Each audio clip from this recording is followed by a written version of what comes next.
మిత్రులారా, ఈ వీకెండ్ మీకు మరో మంచి సినిమా పరిచయం చేస్తున్నానండి. Simple story, ample message. ఇది ఈ కాలపు దర్శకులు సినిమాల్లో మనకు అందిస్తున్న అద్భుతం.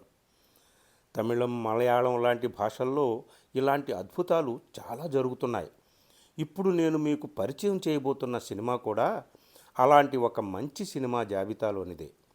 సినిమా పేరు పరంతు పో. తమిళ సినిమా. తెలుగు డబ్బింగ్తో జియో హాట్స్టార్లో ఉంది. నా రివ్యూ విన్న వెంటనే మీ చేతుల్లోకి రిమోట్ వచ్చేస్తుంది నాకు తెలుసు. ఎప్పుడూ వేరే భాషల సినిమాలేనా అని కొందరు గొణుగుతుంటారండి. నేనేమంటానంటే, పరమాన్నం చేతికి అందితే దాన్ని ఆరగించడమే. అది ఎవరు వండితే మనకెందుకు?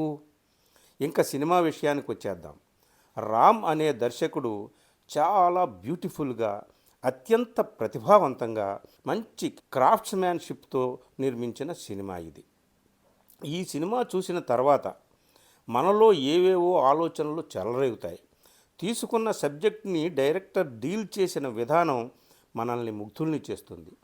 ఇది తండ్రి కొడుకుల బంధానికి సంబంధించిందా, లేక తల్లిదండ్రులు పిల్లల పెంపకం, తల్లిదండ్రుల ప్రేమ, పిల్లల మొండితనం ఈ విషయానికి సంబంధించిందా, లేక కుటుంబంలో పిల్లలకు తల్లిదండ్రులకు మధ్య ఉండే ప్రేమ డబ్బుతో ముడిపడి ఉందా, లేక ఒక్కోసారి పిల్లలే తల్లిదండ్రులకు మంచి దారి చూపిస్తారా? అసలు సంతృప్తి, జీవనానందం ఎందులో ఉంటాయి? పసిహృదయాల్లోని చిన్న చిన్న కోరికల్లో ఉండేదానికి, పెద్ద పెద్ద ఆశల్లో ఉండేదానికి మధ్య ఘర్షణకు సంబంధించిందా ఈ సినిమా? లేక నగరం, పల్లెటూర్లు, ప్రకృతి ఇలా విశాలమైన వేదికపై కదిలే దృశ్యాల పరంపర ఈ సినిమా? ఇలా చెప్పుకుంటే ఎన్నో లేయర్లుగా ఈ సినిమాను విప్పుకుంటూ వెళ్ళాలి. క్లుప్తంగా స్టోరీలోకి వెళ్తే, గోకుల్, గ్లోరీ అనే యువ దంపతులు ఉంటారు. పేర్లు చూస్తేనే తెలుస్తుందిగా, వేరు మతాల వారని. వారిది ప్రేమ వివాహం, పెద్దలకు ఇష్టం లేని వివాహం.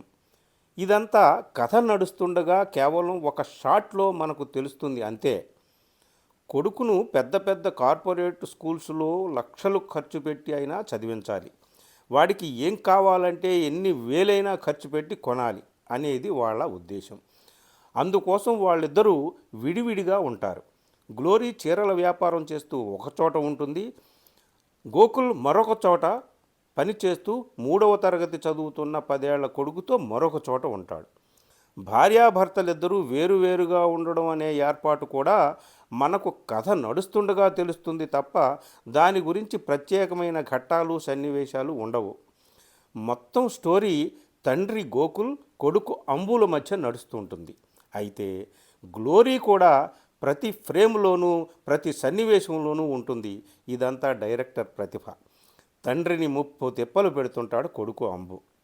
లక్షల ఫీజు కట్టిన 4 గోడల మధ్య చదువు, వేలు పెట్టి కొనిపెట్టిన షూస్, ఇతర వస్తువులు ఆ అంబుగాడికి నచ్చవు. వాడికి కొండలు, చెట్లు, వాటి మధ్య ఉండే పెద్ద ప్లే గ్రౌండు, అక్కడ ఆడుకునే పిల్లలు, ఈత కొట్టడానికి ఒక కొలను, ఇలాంటి వాతావరణం ఉంటే చాలు. ఒకసారి అనుకోకుండా తండ్రి కొడుకులు రోడ్ ట్రిప్లో ఒక పల్లెటూరులో ఆగడం జరుగుతుంది. అక్కడ ఇప్పుడు మనం అనుకున్న వాతావరణం చూస్తాడు అంబు. అలాంటి వాతావరణంలోనే ఉండిపోదామని చెప్పి అంబుగాడు గోల చేస్తాడు. ఇక తండ్రి వాడితో పడిన తంటాలు చూడాలి. తను పడలేక భార్య గ్లోరీని కూడా పిలుస్తాడు. ఇద్దరు కొడుకు వెంట పరుగులు, కొండలు ఎక్కుడు, చెట్లు పుట్టలు. ఇదంతా దర్శకుడు మలిచిన తీరు చూస్తే తప్ప మాటల్లో వర్ణించలేం. తండ్రిని నువ్వు సిగరెట్లు కాల్చడం మానేస్తే తప్ప నేను కొండ దిగిరానని కొడుకు మొండికేయడం సినిమా మొత్తం మీద హైలైట్. అయితే కొడుకు కోరిక మేరకు నగర జీవితాన్ని వదిలి పల్లె జీవితానికి తల్లిదండ్రులు మారతారా? మారాలని అనుకుంటారా? ఏం చేస్తారు? ఇదంతా సినిమా చూస్తారుగా, మీకే తెలుస్తుంది. ఈ సినిమాలో ప్రత్యేకంగా మనం చెప్పుకోవాల్సిన విశేషాలు కొన్ని ఉన్నాయి. ఈ డిజిటల్ యుగంలో పిల్లలు పుడుతూనే స్మార్ట్గా పుడుతున్నారు. 3వ తరగతి పిల్లవాడికి క్రష్ అంటే ఏమిటో తెలుసు. ఇంకా చాలా తెలుసు. ఆ విషయం మనం కూడా ఎప్పుడూ గుర్తుంచుకోవాలి. పిల్లల్ని గొప్పగా పెంచాలని తల్లిదండ్రులు కలలు కంటారు. కానీ పిల్లలకు కూడా కొన్ని కలలు ఉంటాయని తల్లిదండ్రులకు చాలామందికి తెలియదు. ఈ విషయాన్ని సెంటర్ పాయింట్గా తీసుకుని దర్శకుడు చిత్రాన్ని నిర్మించిన ఆ క్రియేటివ్ క్యాపబిలిటీకి మనం దండాలు పెట్టాల్సిందే. అయితే జీవితం మీద, జీవితంలోని తృప్తి ఆనందం మీద కథ లోపల లేయర్లు లేయర్లుగా డైరెక్టర్ మనకు అందించడానికి ప్రయత్నం చేసిన సందేశాలు కూడా ఉంటాయి. వాటిని అందుకోగలగాలి అంతే. సినిమాలో సంభాషణలు చాలా సహజంగా ఉంటాయి. No drama. డైలాగ్స్ ఎంత న్యాచురల్గా ఉంటాయో నటన కూడా అంతే న్యాచురల్గా. మనం సినిమా చూస్తున్నామా, మామూలుగా కొంతమందిని జీవితంలో కలుస్తున్నామా, తేడా తెలియనంత న్యాచురల్గా ఉంటుంది ఆ నటన. లీడ్ రోల్స్ గోకుల్ పాత్రలో శివ, గ్లోరీ పాత్రలో గ్రేసీ ఆంటోనీ, కొడుకు అంబు పాత్రలో మిథుల్ ర్యాన్ తమ పాత్రలకు ప్రాణం పెట్టారు అన్న పాత చింతకాయ పచ్చడి మాటలు ఇక్కడ అతగవు. వాళ్ళ యాక్షన్, ఆ మేనరిజమ్స్ కళ్ళతో చూసి మనసుతో మెచ్చుకోవాలి అంతే. ఇక పాటల సంగతి ప్రత్యేకంగా చెప్పాలి.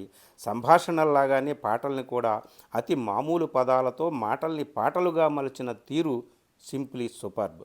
సంతోష్ దయానిధి ఇచ్చిన మ్యూజిక్ మనల్ని ఒక ఎమోషనల్ పీక్స్కి తీసుకుపోతుంది.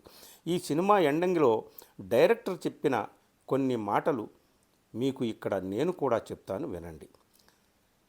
ఇదేది కొత్త కథ కాదు, ఎన్నెన్నో కాలాల నుంచి జరుగుతున్న కథ. మార్స్కే పోయినా మారని కథ ఇది. పిల్లల కోరికలు ఎంత చిన్నవైనా సరే తల్లిదండ్రులు వాటిని తీర్చలేకపోతున్నారు. అయినా పిల్లలకు మంచి జీవితం ఇవ్వడానికి తల్లిదండ్రులు జీవితం అంతా పోరాడుతున్నారు. కాబట్టి మనం ఏం చేయలేం. సమయం దొరికినప్పుడు మనలో టెన్షన్ పక్కన పెట్టి కుటుంబంతో కొండెక్కుదాం, కొలనులలో ఈదుదాం, ఆయాసం వచ్చేదాకా పరిగెడదాం, సూర్యోదయం చూద్దాం, ఎగిరిపోదాం. ఇవండి డైరెక్టర్ చివరిగా మనకు చెప్పిన మాటలు. అన్నట్టు సినిమా పరంతుపో అంటే అర్థం కూడా ఎగిరిపో అనే. మరి మీకు తప్పనిసరిగా నచ్చే ఉంటుంది. ఆలస్యం చేయకుండా చూసేయండి. చివరిగా మరోసారి డైరెక్టర్ రామ్కి మర్చిపోకుండా మరోసారి హ్యాట్స్ ఆఫ్ చెప్తున్నాను. సినిమా జియో హాట్స్టార్లో ఉంది. Thank you. మీ ప్రసాద్ మూర్తి. ఉంటాను.